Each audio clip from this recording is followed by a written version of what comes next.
ஆண்டவருடைய நாமம் மகிம்படுவதாக. உங்கள் யாவருக்கும் ஆண்டவராக இயேசு கிறிஸ்துவின் நாமத்தினாலே என் அன்பின் வாழ்த்துக்களை சொல்லிக்கொள்ள ஆசைப்படுகிறேன். அருமையானவர்களே, இந்த நாளில் கூட விசேஷமாக நல்லதொரு பாடத்தை கற்றுக்கொள்ள பிதாவாகிய தேவன் நமக்கு உதவி செய்வாராக. இயேசு கிறிஸ்து உலகத்துல பிறந்தாரா, வந்தாரா, அனுப்பப்பட்டாரா? இந்த 3 கேள்விகள் மிக முக்கியமானவைகளா இருக்கிறது. அது ஆல்ரெடி நம்ம முதல் பாகம், இயேசு கிறிஸ்துவானவர் உலகத்துல பிறந்தார். அவர் எப்படி பிறந்தார்? மிக முக்கியமான செய்தியாக நாம் படித்தோம். இரண்டாவதாக, இயேசு கிறிஸ்துவானவர் உலகத்துல வந்தாரா? எஸ், வந்தார் என்றால் எங்கிருந்து எங்க வந்தார், யார் மூலமா வந்தார், எப்படி வந்தார் என்பது குறித்து அழகாக இரண்டாவது பாகம் கூட நாம் படித்துக் கொண்டோம். மூன்றாவது பாகமாக, இயேசு கிறிஸ்துவானவர் உலகத்திற்கு அனுப்பப்பட்டது யார்? உலகத்திற்கு அனுப்பப்பட்டது யார்? அல்லது உலகத்துல அனுப்பப்பட்டாரா இயேசு கிறிஸ்து? அற்புதமான ஒரு வார்த்தை. யார் அனுப்ப வேண்டும்? யார் அனுப்பியிருப்பார்கள்? அவர் எங்க இருந்தார்? எப்படி இருந்தார்? ஏன் அனுப்ப வேண்டும் என்றதான கேள்விகள் நிறைய கேட்டு நாம் படிச்சா, பைபிளை படித்தா கேள்விகள் நிறைய கேட்கலாம். எழுதி வைத்து கொண்டு பைபிளை படித்தா பைபிளாண்டே நமக்கு ஆன்சர் கிடைச்சோம். Bible answer to answer. பைபிளே கொஸ்டின் கேட்கும், பைபிளே ஆன்சர் சொல்லும்.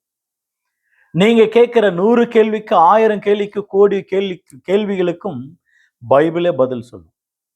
அற்புதமான பைபிள். பைபிள் முழுவதுமாக எவ்வளவு கேள்விகள் இருக்குது என்பது குறித்து நான் ஒரு புத்தகத்தை கூட வெளியிட்டு இருக்கிறேன். புதிய ஏற்பாடு முழுவதுமாக எத்தனை கேள்விகள் இருக்கு, பழைய ஏற்பாடு மீண்டும் எழுதி கொண்டே இருக்கிறேன். அது சீக்கிரமா உங்களுக்கு கையில கிடைக்கும். சரி, இயேசு கிறிஸ்து உலகத்தில் அனுப்பப்பட்டவரா? அனுப்பப்பட்டவரா? அனுப்பப்பட்டவர் என்றால் அப்போஸ்தலர் என்று பேர். இயேசு கிறிஸ்து ஆனவர் 12 சீடர்களை அழைத்து அவர்களுக்கு அப்போஸ்தலர் என்று பேர் வைத்து அனுப்பினார். அனுப்பப்பட்டவர்கள் அப்போஸ்தலர்கள் என்றால் யோவான் ஸ்நானகன் பிறந்ததையும் வளர்ந்ததையும் ஊழியம் செஞ்சதையும் பார்க்கணும். அவர் ஞானஸ்நானம் கொடுத்ததையும் பார்க்கணும். ஆண்டவராக இயேசு கிறிஸ்துவானவர் ஊழியம் செய்ததும் பார்க்கணும். அவர் மரித்ததும் பார்க்கணும். அவர் உயிர்த்ததும் பார்க்கணும். அவர் 40 நாள் உயிரோடு இருந்ததையும் உபதேசித்த வார்த்தைகளும் கேட்கணும். அதுக்கு பிற்பாடுதான் அவர்களே தான் அப்போஸ்தலர் என்று பேரு. எனவே அழகாக அப்போஸ்தலர் 1ஆம் அதிகாரத்தில் வாசிக்கிற அந்த சம்பவத்தை அற்புதமாக அந்த 1ஆம் அதிகாரம், அப்போஸ்தலர் 1ஆம் அதிகாரம், அப்போஸ்தலர் புஸ்தகம் 1ஆம் அதிகாரம் வசனம் 21, 22 ஆகிய வசனங்களை வாசிக்கிறோம் தெளிவாக. சரி, ஆண்டவருக்கு மகிமுண்டாகட்டும். அவர் அனுப்பப்பட்டவரா? எஸ். யோவான் 3ஆம் அதிகாரம் 16, 17 பாருங்களேன். யோவான் 3ஆம் அதிகாரம், யோவான் எழுதின சுவிசேஷம், the book of gospel, John gospel, the gospel of John, chapter 3 verse 16 and 17. தேவன் தம்முடைய ஒரே பேரான குமாரனை விசுவாசிக்கிறவன் எவனவன் கெட்டு போகாமல் நித்திய ஜீவன் அடையும்படிக்கு அவரை தந்தரில் இவ்வளவா உலகத்தில் அன்பு கூர்ந்தார். அவரை தந்தார் கிஃப்ட் ஆக. Gift, something is happiness. இந்த கிறிஸ்துமஸ் சீசன்ல ஒரு ரீசன் இருக்கு. அதுதான் ஜீசஸ் பிறந்த குட் நியூஸ். அந்த குட் நியூஸ் என்னவென்றால், இயேசு கிறிஸ்துவானவர் வேத வாக்கியங்கள் படி உனக்காக மரித்து, உன் பாவங்களுக்காக மரித்து அடக்கம் பண்ணப்பட்டு வேத வாக்கியங்கள் படி 3ஆம் நாள் உயிரோடு எழுந்தார். உனக்காக மீண்டும் வரப்போகிறார். It is good news. நற்செய்தி, சுவிசேஷம், ஆண்டவருடைய நல் வார்த்தைகள் அவைகள். உனக்காக இயேசு மரித்தார். எனவே யோவான் எழுதின சுவிசேஷம் 3ஆம் அதிகாரம் 16 வாசித்தேன், 17 கூட வாசிக்கலாம். உலகத்தை ஆக்கினைக்குள்ளாக தீர்க்கும்படி தேவன் தம்முடைய குமாரனை உலகத்தில் அனுப்பாமல் அவராலே உலகம் ரட்சிக்கப்படுவதற்காகவே அவரை அனுப்பினார். It is wonderful. பாருங்க, அந்த அனுப்புவதற்கு முன்னதாக ஏசாயா 6ஆம் அதிகாரம் 8ஆம் வசனத்துல, நான் யாரை அனுப்புவேன் என் வேலையாக? யாரை அனுப்புவேன் நான்? ஆண்டவர் தான் ஜனங்களை ரட்சிப்பதற்காக, பாவ மன்னிப்புக்காக நான் யாரை அனுப்புவேன் அப்படின்னு ஆண்டவர் கூக்குரலிட்டு சொல்லும் பொழுது என்னை அனுப்பும், நான் போகிறேன்னு சொன்னார் இயேசு கிறிஸ்துவானவர். ஆகவே தான் இயேசு கிறிஸ்துவானவரை பிதாவாகிய தேவன் அவர் அனுப்பினார். அதனாலதான் வசனம் சொல்லப்படுகிறது, உலகத்தை நான் ஆக்கினுக்குள்ளாக தீர்க்காமல் அவராலே உலகம் ரட்சிக்கப்படுவதற்காகவே நான் என்ன செய்தேன் என்றால் நான் அவர் அனுப்பினேன் என்று சொல்லப்படுது. இயேசு கிறிஸ்துவானவர் அனுப்பப்பட்டவராய் இந்த உலகத்துக்கு வந்தார். அனுப்பப்பட்டவராய் இந்த உலகத்துக்கு வந்தார். அற்புதமாக நம்முடைய பிதாவாகிய தேவன். அதே யோவான் 6ஆம் அதிகாரம் 57ஆம் வசனம் பாருங்களேன். 6:57. ஜீவனுள்ள பிதா என்னை அனுப்பினது போலவும் நான் பிதாவினால் பிழைத்திருக்கிறது போலவும் என்னை புசிக்கிறவனும் என்னால பிழைப்பான். ஜீவனுள்ள பிதா என்னை அனுப்பினது போல, பிதா என்னை அனுப்பினார். ஆகியனாலதான் நான் வந்தேன். 29ஆம் வசனம் கூட பாருங்க. 29ஆம் வசனம், யோவான் 6ஆம் அதிகாரம் 29ஆம் வசனம். இயேசு அவர்களுக்கு பிரதித்தரமாக, அவர் அனுப்பினவரை நீங்கள் விசுவாசிப்பதே தேவனுக்கேற்ற கிரியா இருக்கிறது என்றார். என்னை அனுப்பினார் பிதா, அவரை விசுவாசிங்க, அப்பொழுதுதான் நான் செய்கிற கிரிகளுக்கு ஏற்றதா இருக்கும். அற்புதமான ஒரு வார்த்தை. யோவான் எழுதின சுவிசேஷம் 11ஆம் அதிகாரம் 42ஆம் வசனம். 11:42. யோவான் 11:42. நீர் எப்பொழுது எனக்கு செவி கொடுக்கிறீர், எப்பொழுதும் எனக்கு செவி கொடுக்கிறீர் என்று நான் அறிந்திருக்கிறேன். ஆனாலும் நீர் என்னை அனுப்பினதை சூழ்ந்து நிற்கும் ஜனங்கள் விசுவாசிக்கும்படியாக அவர்கள் நிமித்தம் இதை சொன்னேன் என்றார். நீர் என்னை அனுப்பினதை இந்த ஜனங்கள் அறிவார். பிதாவே, மரித்து போன லாசர் 4 நாளாயிற்று கல்லறையில் இருக்கிறான். இவனை எழுப்பினால் நீர் என்னை அனுப்பினதை இவர்கள் விசுவாசிப்பார்கள் என்று ஜெபித்து லாசரை உயிரோடு எழுப்புகிறதை நாம் பார்க்கிறோம். அதே யோவான் 6ஆம் அதிகாரம் 40ஆம் வசனத்தை கூட பாருங்க. யோவான் எழுதின சுவிசேஷம் 6ஆம் அதிகாரம் 40ஆம் வசனத்தை கவனிப்போம். குமாரனை கண்டு அவரிடத்தில் விசுவாசமா இருக்கிறவன் எவனோ அவன் நித்திய ஜீவனை அடைவதும் நான் அவனை கடைசி நாளில் எழுப்புவதும் என்னை அனுப்பினருடைய சித்தமா இருக்கிறது என்றார். இவ்வளவு அற்புதமான ஒரு வார்த்தை. என்னை அனுப்பினருடைய சித்தமா இருக்கிறது. ஆண்டவராகிய தேவன் இயேசு கிறிஸ்துவை இந்த உலகத்துக்கு அனுப்பினார். ரட்சிப்பதற்காக, பட்சிப்பதற்காக அல்ல, ரட்சிக்கவே அனுப்பினார். யோவான் எழுதின சுவிசேஷம் 8ஆம் அதிகாரம் 16 கூட பாருங்களேன். 8ஆம் அதிகாரம் 16ஆம் வசனம். யோவான் எழுதின சுவிசேஷம் 8ஆம் அதிகாரம் 16ஆம் வசனம். நான் நியாயம் தீர்த்தால் என் தீர்ப்பு சத்தியத்தின்படி இருக்கும். ஏனென்றால் நான் தனித்திருக்கவில்லை, நானும் என்னை அனுப்பின பிதாவுமாக இருக்கிறோம். நான் ஒன்றாக இல்லை, என்னோடு கூட பிதா இருக்கிறார். பிலிப்பு, இயேசுவே பிதாவை எங்களை காண்பி என்று சொல்லி யோவான் 14ஆம் அதிகாரத்தில் கேட்கும் பொழுது என்னை கண்டவன் பிதாவை கண்டான். இவ்வளவு காலமா இருக்கிறிய என்று சொல்லி கேள்விக்கு பதில் சொல்லுகிறத நாம் பார்க்கிறோம். அதே யோவான் எழுதின சுவிசேஷம் 5ஆம் அதிகாரம் 38ஆம் வசனம். யோவான் 5:38ஆம் வசனம். அவர் அனுப்பினவரை நீங்கள் விசுவாசியாதபடியால் அவருடைய வசனம் உங்களில் தரித்திருக்கிறதும் இல்லை. இயேசு கிறிஸ்து ஒரு உபதேசித்துக் கொண்டே இருக்கிறார். யோவான் 1ஆம் அதிகாரத்துல அற்புதமாக அவரோ சொந்தமானதில் வந்தா, சொந்தமானவர்களோ அவரை ஏற்றுக்கொள்ளவில்லை. உலகத்தில் அவர் இருந்தார், உலகம் அவர் மூலமா உண்டாயிற்று, உலகமோ அவர் அறியவில்லை. அவர் தமக்கு சொந்தமானதில் வந்தார், அனுப்பப்பட்டார், அவருக்கு சொந்தமானவர்கள் அவர் ஏற்றுக்கொள்ளவில்லை. வசனங்களை சொல்லிட்டே இருக்கிறாரு. சத்தியத்தை சொல்றார், மேலோகத்தை சொல்றார், பூலோகத்தை சொல்றார், பரலோகத்தை குறித்து, பரலோகத்தில் இருக்கிற பிதாவை குறித்து சொல்றார். நீங்கள் ஜெபிக்கும் பொழுது பரலோகத்தில் இருக்கிற எங்கள் பரமபிதாவை என்று சொல்லி ஜெபம் பண்ணுங்க என்று சொல்றாரு.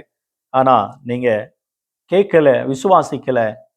ஆகையினாலதான் அந்த வார்த்தை உங்களுக்கு கிரியை செய்ய முடியவில்லை என்று சொல்லி இயேசு கிறிஸ்து ஆண்டவரே சொல்லுகிறத பார்க்கிறோம். யோவான் 17:21 கூட கவனிங்க. அவர்கள் எல்லாரும் ஒன்றாயிருக்கவும், பிதாவே நீர் என்னை அனுப்பினதை உலகம் விசுவாசிக்கிறதற்காக நீர் என்னிலும் நான் உம்மிலும் இருக்கிறது போல அவர்கள் எல்லாரும் நம்மில் ஒன்றாயிருக்கவும் வேண்டிக் கொள்கிறேன்.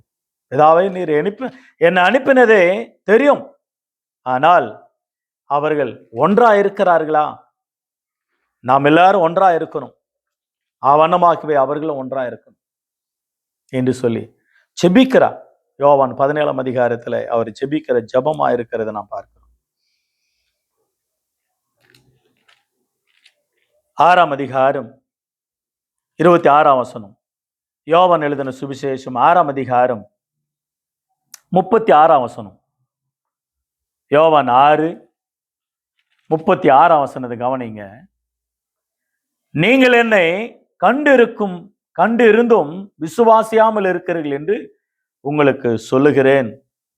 யோவான் எழுதின சுவிசேஷம் 6:36 அந்த வாக்கியத்தை, நீங்கள் என்னை கண்டு இருந்தோம் கீழே வாசிக்கலாம். பிதாவானவர் எனக்கு கொடுக்கிற யாவும் என்னிடத்தில் வருகிறதை நான் புறம்பே தள்ளுகிறதில்லை. நீங்கள் கண்டு இருக்கிறீங்க, என்னை விசுவாசித்திருக்கிறீங்க, பட் உணரவில்லை. கீழே யோவான் எழுதின சுவிசேஷம் 8:48 வாசிக்கிறோம்.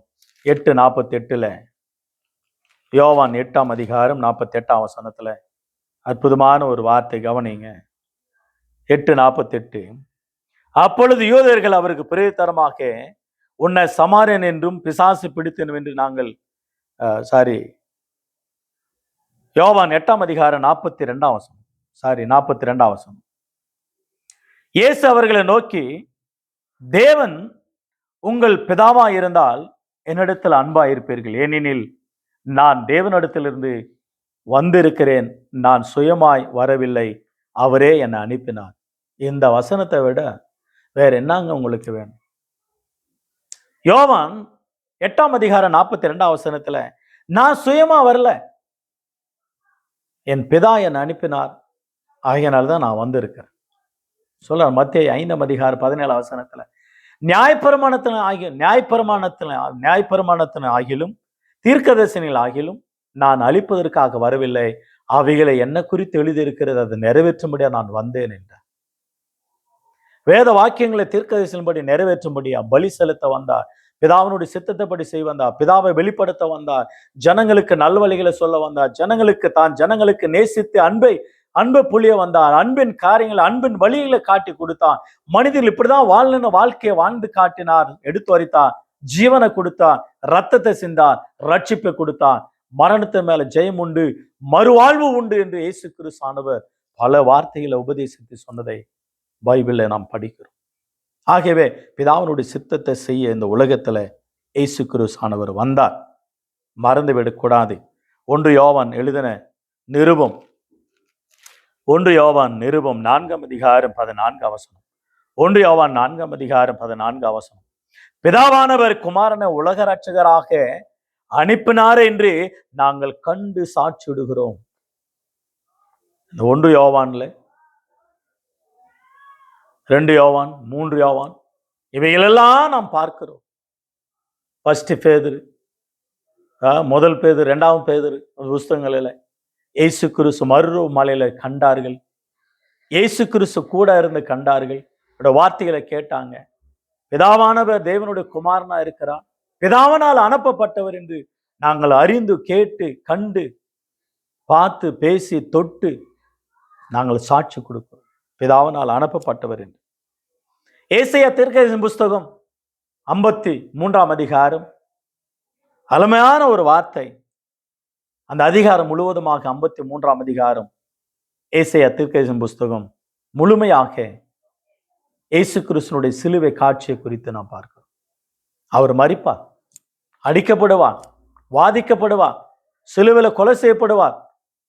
இப்படியெல்லாம் ஏசாயா தீர்க்கதரிசன புஸ்தகம் ஒரு குட்டி புஸ்தகமாக ஏசாயா 52ஆம் அதிகாரமும் 3ஆம் அதிகாரம் அவர் குழந்தையா பெருக்கும் பொழுது எப்படி இருப்பார், என்ன சாப்பிடுவார், அவர் கூக்குரல் என்ன, அவர் வாழ்க்கை என்ன, அவர் வாழ்ந்து இருக்கிற அந்த வனாந்தரத்தினுடைய சத்தம் என்ன? நிறைய காரியங்கள். ஈசையின் அடிமரத்திலிருந்து வருகிறவர், பரிசுத்த ஆவியானவர் அவர் மேல இருப்பார். அவருடைய வார்த்தைகள் எப்படி இருக்கும் என்பதை குறித்து ஏசாயா அருமையாக எழுதி வைத்ததை நாம் பார்க்கிறோம். யோவான் எழுதின சுவிசேஷம் 4ஆம் அதிகாரம் 25 இந்த அற்புதமான சமாரியா பெண்மணி பேசுகிறாங்க. இயேசு கிறிஸ்துவோடு கூட பேசுறாங்க. யாக்கோபின் கிணற்றாண்ட 2 பேரும் சம்பாசிக்கிறார்கள். அந்த நேரத்துல மேசையாவும் சமாரியா பெண்ணும் பேசுகிறதை கண்டு பிற்பாடு, ஆராதனை குறித்து பேசின பிற்பாடு, அந்த பெண்மணி சொல்ற ஒரு வார்த்தை, அந்த ஸ்திரீ அவரை நோக்கி, கிறிஸ்து என்னப்படுகிற மேசையா வருகிறார் என்று அறிவேன். அவர் வரும்பொழுது எல்லாவற்றையும் நமக்கு அறிவிப்பார் என்றால், அவராண்ட யார் பேசுறாங்கன்னு அந்த அம்மா தெரியல. அதனால்தான் மேசையா வருவாங்கன்னு சொல்லி இருக்கிறது நாங்கள் அறிந்து இருக்கிறோம். பாருங்க, ஒரு தவறான பெண்மணி அதை தவற உணர்ந்தாங்க, மனம் திரும்பினாங்க, சமாரியா பட்டணத்தை கொண்டு வந்து ஆண்டவராண்ட நிறுத்தினாங்க. அந்த பெண்மணிக்கு வேத வாக்கியங்களை தெரியுது, மேசையா வருகிறார், பிதாவாகி தேவனால் அனுப்பப்படுகிறார், மேசையா வருகிறார், வந்தாரு, நான் தாமா அவரு அப்படின்னு சொல்லி பேசினதை நாம் பார்க்கிறோம். எனவே எனக்கு அருமையானவர்ல, இயேசு கிறிஸ்துவானவர் பிதாவாகி தேவனால் அனுப்பப்பட்டு இந்த பூலோகத்துக்கு வந்தார். அவரே சொன்ன ஒரு வார்த்தை பாருங்களேன். யோவான் 18ஆம் அதிகாரம் கடைசியாக, யோவான் 18ஆம் அதிகாரம் 37, 38. அப்பொழுது பிலாத்து அவரை நோக்கி, அப்படியானால் நீ ராஜாவோ என்றான். இயேசு பிரதித்தரமாக, நீ சொல்லுகிறபடி நான் ராஜா தான். சத்தியத்தை குறித்து சாட்சி கொடுக்க நான் பிறந்தேன். இதற்காகவே நான் இந்த உலகத்துக்கு வந்தேன். சத்தியவான் எவனும் என்னை என் சத்தத்தை கேட்கிறான் என்றார். அதற்கு பிலாத்து, சத்தியமாவது என்ன என்றான். மறுபடியும் அவர் யூதர்களிடத்தில் வெளியே வந்து, நான் அவரிடத்துல ஒரு குற்றமும் காணேன் என்றான். அற்புதமான ஒரு வார்த்தை சொல்லுகிற பிலாத்து, சத்தியத்தின்படி நியாயந்திருக்கிற, சத்தியத்தின்படி வாழ்கிற ஒரு நியாயாதிபதி வாட் இஸ் த ட்ரூத்னு கேட்கிறார். என்ன சத்தியம் என்றால் என்னன்னு கேட்கிறார். அதுக்கு விளக்கம் சொல்லுகிற, நான் அதுக்காக தான் பிறந்திருக்கிறேன், நான் தான் அந்த சத்தியம், நானே வழியும் சத்தியம் ஜீவனமா இருக்கிறேன், என்னை அன்றி ஒருவனும் பிதாவினிடத்துல வரமாட்டான்னு சொன்னார். ஆகவே பிதா செல்லப்பிள்ளை இந்த உலகத்துக்கு கொடுத்தார். மத்தேயு 3ஆம் அதிகாரம் 16, 17 வாசிக்கிறோம். என் நேசகுமாரன் கொடுத்த.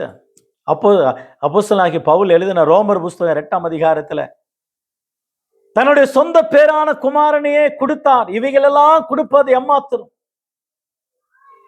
சொந்த பேரான குமாரனாகிய இயேசு கிறிஸ்து நமக்காக கொடுத்தார். அவரை தந்து விளவா உலகத்தில் அன்பு கூர்ந்தார் பிதா. ஆகவே 3வது பாகமாக சொல்லப்படுகிறது, இயேசு கிறிஸ்து உலகத்திற்கு அனுப்பப்பட்டார் பிதாவினாலே. அந்த ஆண்டவராகிய இயேசு கிறிஸ்துவின் நாமத்தினாலே உங்களுக்கு கிறிஸ்துமஸ் வாழ்த்துக்களோடு கூட நான் விடைபெறுகிறேன். கர்த்தர் உங்களை ஆசீர்வதிப்பார். God bless you all. God bless you.